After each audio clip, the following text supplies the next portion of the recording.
पंढरपूर हे भूवैकुंठ म्हणून शासन या शहरात विकास कामांसाठी निधी कमी पडू देत नाही। नगरोत्थान योजना असो अथवा तीर्थक्षेत्र, विकास आराखडा अथवा विशेष बाब म्हणून शासन पंढरपूर नगरपालिकेस भरपूर निधी देत आले आहे आणि यातूनच शहरातील प्रदक्षिणा रस्त्यासह मागील 2-3 वर्षात करण्यात आली। शहरातील प्रदक्षिणा रस्त्याच्याच डांबरीकरणाच्या जवळपास 2.25 कोटीचे काम नगरपालिकेनं 5 तुकड्यात टेंडर काढून 5 वेगवेगळे ठेकेदार नियुक्त करून केले होते।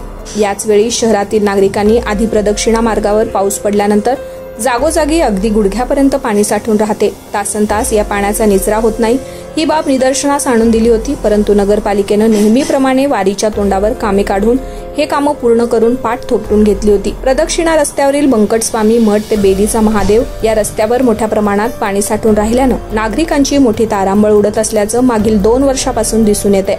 अगदी पहिल्याच मोठ्या पावसात हाच अनुभव पुन्हा एकदा आलाय। मर्जीतील ठेकेदार सांभाळण्यासाठी नगरपालिका निकृष्ट व चुकीच्या पद्धतीने होत असलेल्या कामाकडे दुर्लक्ष करते अशी टीका वारंवार होत असली असून शहरात सध्या सुरू असलेल्या व केल्या गेलेल्या कामांबद्दल वारंवार प्रश्न उपस्थित होत आले आहेत। आज झालेल्या पहिल्याच मोठ्या पावसात बंकटस्वामी मठ ते बेलाच्या महादेव रस्त्यावर जी परिस्थिती उद्भवली आहे ती पावसाळा संपेपर्यंत बहुतेक कायम राहणार आहे। ही समस्या कायमची दूर केली जाणार का असाच प्रश्न उपस्थित होत आहे।